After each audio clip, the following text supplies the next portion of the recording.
ষড়যন্ত্রের জালে পারুল। জ্ঞান ফিরতেই মৌসুমীকে হাতে নাতে ধরল সে। আমরা এমনটাই দেখতে পারব আজকের পর্বে, চলুন বিস্তারিত জেনে নেই। গল্পের শুরুতেই দেখা যায় ফুলশয্যার ঘরটা দারুণভাবে সাজানো হয়েছে, ফুল, আলো, সাজসজ্জা সব মিলিয়ে একেবারে জমকালো আলোচন। ঘরটায় ঢুকেই পারুল বিরক্ত হয়ে বলে, কেন যে তোমরা এসব করছ, আমি কিছুই বুঝতে পারছি না। এসব করার কি সত্যিই খুব দরকার ছিল? রায়ানও দীর্ঘশ্বাস ফেলে বলে, আমারও একই প্রশ্ন। এসব আমারও একদম ভালো লাগছে না। ঠিক তখনই দরজায় কড়া নাড়ার শব্দ।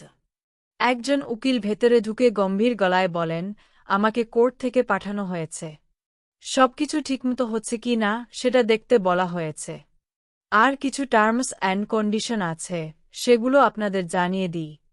রায়ান হতভম্ব হয়ে বলে ওঠে, আবার কি টার্মস অ্যান্ড কন্ডিশন? কি হচ্ছে এসব? আমি তো কিছুই বুঝতে পারছি না। এর মধ্যেই উকিলবাবু হঠাৎ পা পিছলে পড়ে যাচ্ছিলেন, ঠিক তখন রুক্মিণী তাকে ধরে ফেলে। তিনি সামলে নিয়ে বলেন, ধন্যবাদ। তারপর আবার গম্ভীর হয়ে বলেন, শুনুন, কয়েকটা কথা আছে। প্রথমত, ঘরটা সুন্দর করে সাজাতে হবে, যেটা ইতিমধ্যেই হয়েছে। দ্বিতীয়ত, আপনি খুব ভালো গান গাইতে পারেন শুনেছি, তাই আজ আপনার স্ত্রীকে গান শোনাতে হবে। আর তৃতীয়ত, সবকিছু ভালোভাবে ম্যানেজ করবেন। আমি কি বোঝাতে চাইছি নিশ্চয়ই বুঝতে পারছেন। চেষ্টা চালিয়ে যেতে হবে। এই কথা শুনে পারুল আর রায়ান দুজনেই একে অপরের মুখের দিকে তাকিয়ে থাকে। ঘরের পরিবেশে অদ্ভুত এক অস্বস্তি আর হাস্যকর গাম্ভীর্যের মিশেল তৈরি হয়, এ যেন বিয়ের রাত নয়, একেবারে কোনো চুক্তির বৈঠক চলছে। রায়ান বিরক্ত হয়ে বলে, এটা কিন্তু একটু বাড়াবাড়ি হয়ে যাচ্ছে না? ঋত্বিকবাবু সঙ্গে সঙ্গে গম্ভীর মুখে বলেন, কোনো বাড়াবাড়ি নেই। কোর্টের নির্দেশ মানতেই হবে, না হলে কিন্তু সমস্যায় পড়বেন। রায়ান মাথা নেড়ে বলে, কি জানি বাবা, এসব নিয়মকানুন আমি জীবনে প্রথমবার শুনছি। এর আগে কখনো এমন আইন শুনিনি। অন্যদিকে পারুল একা একা বসে মনে মনে ভাবতে থাকে, যেভাবেই হোক যদি এই ঝামেলাটা কাটিয়ে উঠতে পারতাম, তাহলে হয়তো সব সহজ হয়ে যেত। সবকিছু যেন অদ্ভুতভাবে জট পাকিয়ে যাচ্ছে। রায়ান অস্থির হয়ে বলে, তাহলে এখন আমাদের কি করণীয়? পারুল হতভম্ব হয়ে বলে, সেটাই তো বুঝতে পারছি না। এর মধ্যেই বাড়ির সবাই একসুরে জানিয়ে দেয়, তোমাদের এখন ফুলশয্যার ঘরে যেতে হবে, এটাই কোর্টের নির্দেশ। অবশেষে বাধ্য হয়েই রায়ান আর পারুলকে সাজানো ঘরে পাঠানো হয়। এদিকে মৌসুমী চুপি চুপি পান বানায়। তার মধ্যে এক ধরনের ওষুধ মিশিয়ে দেয়, যাতে পারুল সেটা খেলে অসুস্থ হয়ে পড়ে। সে টগরকে ডেকে ধীরে বলে, এই পানটা পারুলকে খাইয়ে দেয়, তারপর দেখবি সব শুরু হয়ে যাবে। টগর একটু ইতস্তত করলেও শেষ পর্যন্ত পানটা এগিয়ে দেয়। পারুল প্রথমে খেতে চায় না, কিন্তু সবাই মিলে বলে, ফুলশয্যার রাতে সুসজ্জিত পান খাওয়ানোর রীতি আছে, এতে অসুবিধা কি? চাপের মুখে পড়ে পারুল শেষ পর্যন্ত খানিকটা খেয়ে নেয়। আর ঠিক সেই মুহূর্তেই যেন অদৃশ্যভাবে নতুন এক বিপদের সূচনা হয়ে যায়। তারপর তাকে রায়ানের সঙ্গে ঘরে ঢুকিয়ে দেওয়া হয়।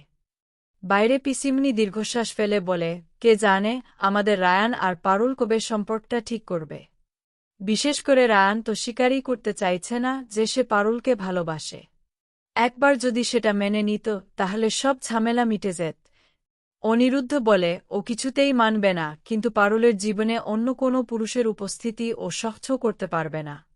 এদিকে ঘরের ভেতর দুজন ঢুকে দেখে ঘরটা অপূর্বভাবে সাজানো, ফুল, আলো, সুগন্ধে ভরা।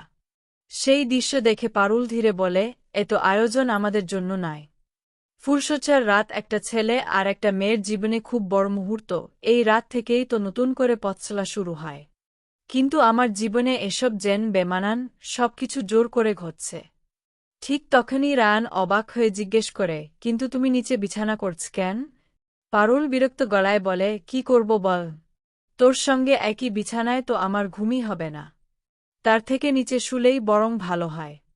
রায়ান শান্তভাবে বোঝানোর চেষ্টা করে, আরে এসব ছেলেমানুষি করিস না, ঠান্ডা লেগে যাবে। তুই বিছানার এক পাশে ঘুমা, আমি অন্য পাশে শুয়ে থাকব, ব্যাস, তাহলেই তো হলো। কিন্তু পারুল কোনো কথাই শুনতে চায় না। সে জেদ করে বলে, আমি তোর সঙ্গে এক বিছানায় ঘুমাব না। এ নিয়ে দুজনের আবার টানাটানি শুরু হয়, একসময় ধস্তাধস্তির মাঝেই দুজন বিছানায় পড়ে যায়। পারুল রাগে বলে, ঝামেলা না করলে তো তোর পেটের ভাত হজম হয় না। তুই তো অন্য কাউকে ভালোবাসিস, তাহলে আমার জীবনটা নষ্ট করছিস কেন? তাকে নিয়ে থাক না, আমাকে ডিভোর্স দিয়ে দে, সেটাই ভালো। রায়ান গম্ভীর হয়ে বলে, না, আমি তোর জীবনে অন্য কোনো পুরুষকে সহ্য করতে পারব না। পারুল পাল্টা বলে, তাহলে তোর জীবনে অন্য কোনো নারীকে আমি কি করে মেনে নেব? রায়ান ক্লান্ত স্বরে বলে, এসব ঝামেলা এখন থাক, তুই ঘুমিয়ে পড়। কিন্তু পারুল নিচেই শোয়ার জন্য নড়তে গেলে রায়ান টেনে ধরে। সেই টানাটানির মধ্যে রায়ানের নখের আঁচড় পারুলের পিঠে লেগে যায়। দাগ দেখে রায়ানের খুব খারাপ লাগে।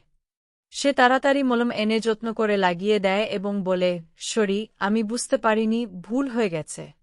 এরপর পারুল বলে, আমি শাড়িটা বদলে আসছি, আর ওয়াশরুমে ঢুকে আয়নার সামনে দাঁড়িয়ে ফিসফিস করে বলে, সত্যিই এসব কাণ্ড আমার একদম ভালো লাগছে না। কিন্তু এখন বাইরে বেরোনোরও উপায় নেই।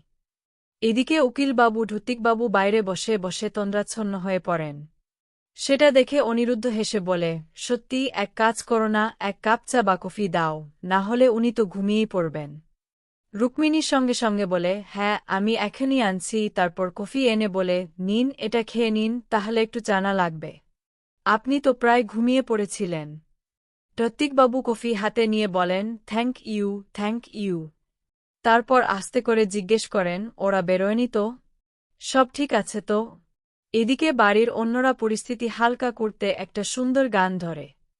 গান শুনে সবার মনেই একটাই কথা ঘোরে, যদি সত্যিই রায়ান পারুলকে মেনে নিত আর ওদের মধ্যে স্বাভাবিক দাম্পত্য জীবন শুরু হতো, তাহলে এর থেকে ভালো আর কি হতে পারত? দুজনেই তো সবসময় একে অপরের পাশে দাঁড়িয়েছে, একে অপরের জন্য লড়াই করেছে, তবু মুখে ভালোবাসা স্বীকার করবে না। ঠিক তখনই ভেতর থেকে হঠাৎ শব্দ আসে। পারুল অজ্ঞান হয়ে মাটিতে পড়ে যায়। রায়ান চমকে উঠে চিৎকার করে, পারুল! দরজা খুলে দেয়। সবাই দৌড়ে এসে দেখে পারুল মেঝেতে পড়ে আছে। রায়ান তাড়াতাড়ি তাকে তুলে বুকে জড়িয়ে ধরে বলে, সব ঠিক আছে, আমি আছি। তখন ধীরে ধীরে বোঝা যায় পানটার মধ্যে কিছু মেশানো ছিল। পারুল আধজ্ঞানেই বুঝে ফেলে এটা টুকরের কাজ নয়, এটা মৌসুমীরই কাজ। সে কষ্টভরা চোখে বলে, কাকিমা, আপনি ইচ্ছে করে এসব করেছেন, তাই না?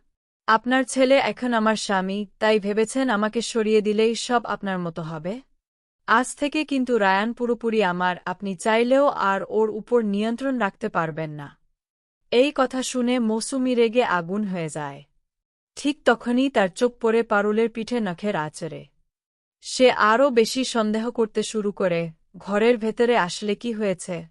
তার রাগ আর সন্দেহ দুটোই একসঙ্গে বাড়তে থাকে। আজকে এই পর্যন্তই। আপডেট পেতে চ্যানেলটি সাবস্ক্রাইব ও বেল আইকনে ক্লিক করে রাখুন।